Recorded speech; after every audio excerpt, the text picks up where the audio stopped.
Futebol de Verdade com António Tadeia.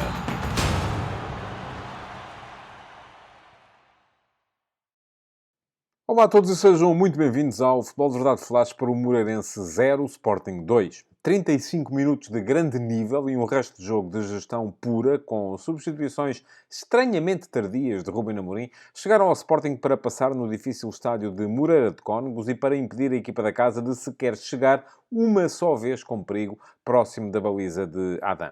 Morita marcou aos 3 minutos, Pedro Gonçalves alargou a vantagem aos 23 e depois os Leões ainda meteram duas bolas nos ferros da baliza de Kevin, por Nuno Santos e Pedro Gonçalves.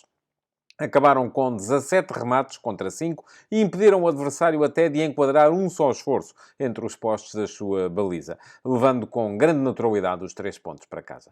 O jogo foi naturalmente marcado pelo golo madrugador de Morita, num lance gerado pela má abordagem defensiva do Moreirense a um canto e em contrapartida pela agressividade do japonês no ataque à finalização. A bola, batida por Trincão na direita, passou por toda a gente, incluindo o guarda-redes Kevin, até ao segundo posto, onde Frimpong tentou afastá-la, mas acabou por fazê-la esbarrar no corpo de Morita, que a meteu assim nas redes. Nasceu aí a entrada forte do Sporting, com facilidade para sair de trás, movendo Yulman de Morita nas costas da primeira linha de pressão do Moreirense e depois trocas de bolas rápida na frente, com Trincão a sair frequentemente por trás de Jani Katam na direita e Pedro Gonçalves a ativar muitas vezes Nuno Santos na esquerda. Trincão, aos 11 minutos, e Catamo, aos 12, obrigaram Kevin a duas boas intervenções para evitar o 2-0, que acabou por chegar mesmo aos 23. Trincão aí combinou com Catamo, procurou a linha de fundo na direita, de onde descobriu Pedro Gonçalves para uma finalização clínica.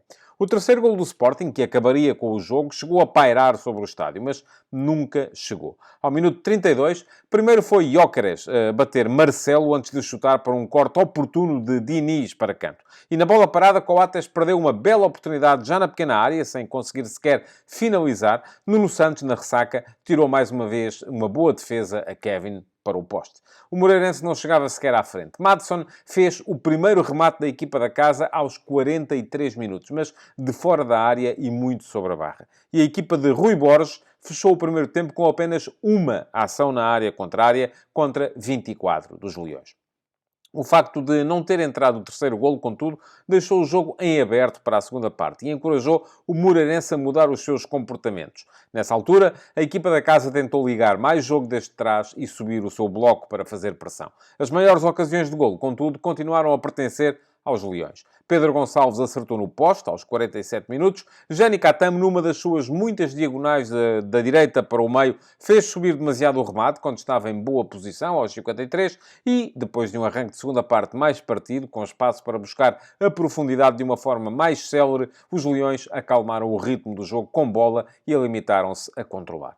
O Moreirense melhorou com a troca de extremos, pois tanto Codisang como Antonice vieram agitar um pouco a partida, mas nem assim criou situações de golo. Só nos descontos, e depois de Kevin já ter negado 3-0 ao isolado Trincão, com uma bela mancha, é que Maracás, num canto, cabeceou ao lado da baliza de Adam, com alguma sensação de perigo. O jogo acabou logo a seguir, permitindo ao Sporting recuar ao Benfica no topo da tabela da Liga.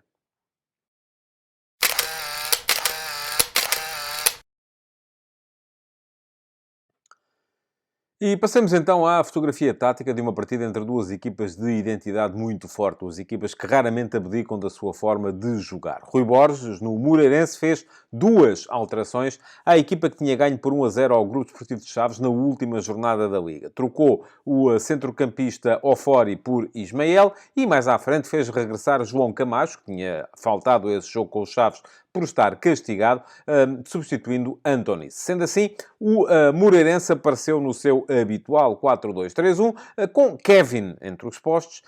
Diniz Pinto era o lateral direito, Frimpong o lateral esquerdo e os dois centrais, os experientes Marcelo e Maracás. Depois, meio campo com duplo pivô, com Ismael e Gonçalo Franco, e mais à frente, Alanzinho, a surgir como jogador que, à partida, deveria ter como missão dinamizar o ataque do Moreirense. Nunca conseguiu sequer ter bola para o fazer. Maddison saía do corredor direito, João Camacho do corredor esquerdo e o ponta de lança era Luís Assué, que tenta fazer um bocadinho às vezes daquilo que fazia André Luís, sendo uma referência para a saída mais direta desde trás da equipa do Moreirense, mas que também muitas vezes foi abafada entre os centrais e os médios do Sporting, acabando por perder grande parte dos duelos após a recepção da primeira bola. Ora, o Moreirense defendia em 4-4-2, subindo o Alanzinho para próximo de Assué e baixando Madson e João Camacho para a linha dos dois médios, mas no início da organização do Sporting fazia subir os dois extremos, Madson e Camacho, para a mesma linha dos dois homens da frente, Alanzinho e Assué. Tentava assim Rui Borges condicionar a construção, a saída a 3 do Sporting, colocando ali uma linha de 4 homens. Só que o Sporting, e como não havia também grande agressividade do Moreirense na pressão, havia apenas uma tentativa de condicionar, o Sporting ia fazendo esta linha dançar e acabava quase sempre por encontrar maneira de sair, ligando o jogo com os dois médios, Morita e Ullmann, que se colocavam atrás desta primeira linha de 4 homens do Moreirense e quase sempre em condições de receber e de lançar o ataque a partir daí. Mas olhemos então para a equipa do Sporting, onde Ruben Amorim trocou 4 homens relativamente ao 11 que tinha ganho por 3-1 a meio da semana no sintético de Berna contra o Young Boys. Saiu Mateus Reis para o regresso de Coates, o que levou naturalmente à derivação de Inácio para central esquerdo. Saiu Tiago Jogaio e voltou... saiu Ricardo Jogaio, perdão, e voltou Jenny Catamo. Saiu Daniel Bragança no meio-campo e voltou Morita. E mais à frente saiu Edwards e voltou Trincão. Sendo assim, o Sporting apareceu no seu habitual 3-4-3, com Adam entre os postos. Quaresma era central direito, Coates o central do meio e Gonçalo Inácio o central esquerdo. Os dois alas muito ofensivos, Jenny Catamo e Nuno Santos. E o Sporting já sente um sistema suficientemente trabalhado para conseguir fazer atuar ao mesmo tempo os seus dois alas mais atacantes, porque... se nos lembrarmos, no início da época, se jogava Nuno Santos, do outro lado estava Ricardo Jogaio, se jogava Jenny Catamo, do outro lado estava Mateus Reis. Hoje não, o Sporting apareceu, como tem acontecido já com alguma frequência ultimamente, com Catamo e Nuno Santos. Ullmann e Morita eram os dois médios e depois, mais à frente, Trincão saía da meia-direita, Pedro Gonçalves da meia-esquerda e Víctor Gyökeres o ponta de lança. O Sporting conseguia quase sempre, tal como já disse antes, ligar o jogo com os seus médios e depois destes a bola entrava com muita frequência, quer nos avançados interiores, Trincão e Pedro Gonçalves, quer nos alas, havendo as combinações tradicionais entre estes, sempre muito rápidas as trocas de bola, a criar muitos problemas à organização defensiva do Moreirense. Ora, à direita, muitas vezes Trincão a sair por trás de Jenny para ir à procura do espaço na largura. Na esquerda era muitas vezes Nuno Santos quem dava essa largura, aproveitando a atração que Pedro Gonçalves fazia do lateral Diniz Pinto. Isto porquê? Porque muito raramente o Moreirense utilizou mais de 4 homens na sua linha defensiva mais recuada. Não vimos o Moreirense meter 5 ou 6 homens atrás, manteve quase sempre a organização defensiva em 4-4-2 e aí foi fiel aos seus princípios, mas enquanto o Sporting meteu ritmo no jogo, teve muita dificuldade para controlar o ataque do Sporting. Ora, este foi um jogo em que houve poucas alterações, ou melhor, houve alterações muito tarde no jogo. O primeiro a mexer foi o Moreirense, mas ao minuto 74, vejam só. Com a troca dos dois extremos. João Camacho saiu para dar o lugar a Antonice, na esquerda do ataque, e Madsen saiu para dar o lugar a Codissang, na direita do ataque. Depois, ao minuto 79, mais 2 trocas no Moreirense. As trocas de Alanzinho por Castro, e Castro foi colocar-se ao lado de Ofori, que nessa altura também substituiu Ismael, e portanto o Moreirense passou a jogar com Castro e Ofori como 2 médios mais defensivos, fazendo subir o médio que restava, que era Gonçalo Franco, para uma posição de número 10, de terceiro médio ou avançado nas costas de Luís Assué. Ao minuto 82, porque Nuno Santos já tinha amarelo e porque terá achado que era a altura de precaver um pouco a sua linha mais recuada, Ruben Amorim trocou Nuno Santos por Mateus Reis e depois, ao minuto 86, foi a vez do Moreirense esgotar as trocas, trocando Luís Assué por Vinícius Mingotti, ponta de lança por ponta de lança, também sem alterações táticas. E o Sporting ainda mexeu, ainda fez mais 2 duas trocas, mas já ao minuto 89. Foram trocas tardias para uma equipa que está com uma série de jogos tão apertada, a jogar de 3 em 3 dias, o que pronuncia que provavelmente Ruben Amorim vai mexer bastante no 11 para quinta-feira, quando receber o Young Boys em jogo da Liga Europa. Ao minuto 89, então, trocou Morita por Daniel Bragança e Pedro Gonçalves por Edwards, o que levou à passagem de Trincão para a esquerda, onde, aliás, Trincão ainda teve uma ocasião para marcar o 3-0, na altura lançado por Víctor Gyökeres. E foi assim que o jogo chegou ao final.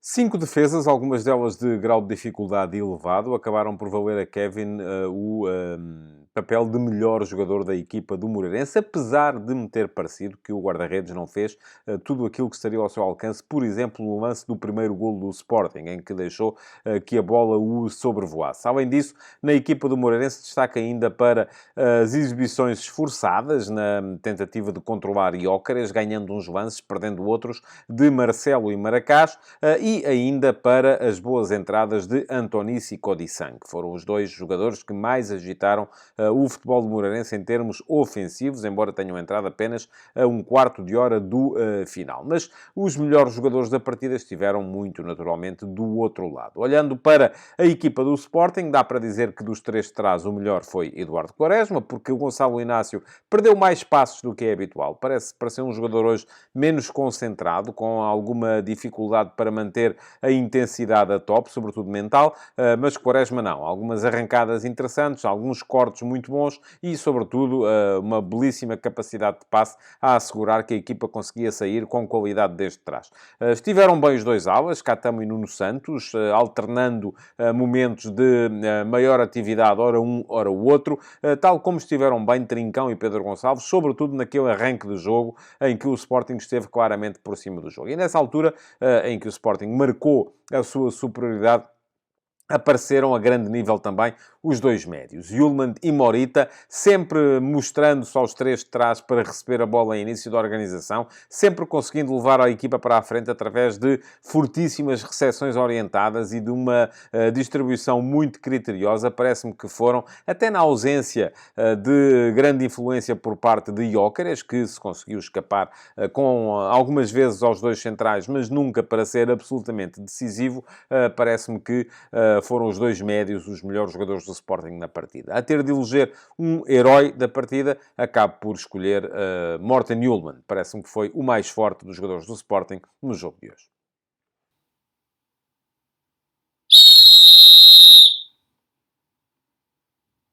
Foi sempre tranquila a noite de Fábio Veríssimo na arbitragem deste Moreirense Sporting. Podemos falar aqui de 3 lances, só mesmo para explicar que o árbitro esteve em campo. Ao minuto 3, logo de início, no lance do primeiro golo do Sporting. Se não fosse golo, seria grande penalidade, porque Frimpong, de braços bem abertos, acaba por fazer um corte. Até seria um corte, porventura, que prejudicava a sua própria equipa, porque a bola iria, se calhar, para fora, mas a verdade é que os braços estavam bem abertos e é o braço esquerdo de Frimpong que acaba por deixar a bola, ainda assim, à mercê de Morita, para que este pudesse depois, no alívio do próprio Frimpong, encostar a bola para dentro das redes. Depois, ao minuto 30... há, de facto, um braço de Maracás nas costas de Gyökeres, dentro da grande área do Moreirense, mas não me parece que tenha sido um empurrão. Há apenas um contacto que Gyökeres aproveitou para cair, sem falta. Portanto, esteve bem aqui Fábio Veríssimo ao não assinalar a falta. E, por fim, ao minuto 47, esteve bem também, mas o lance era de fácil...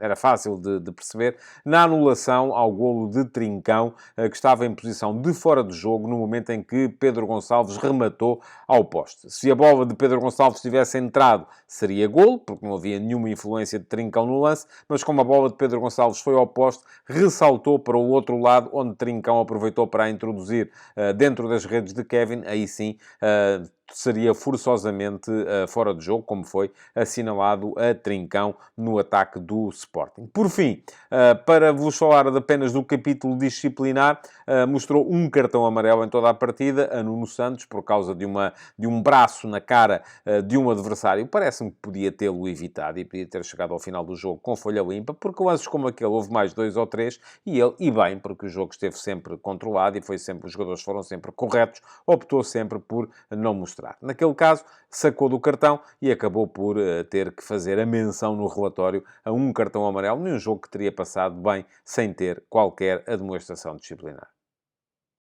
Futebol de verdade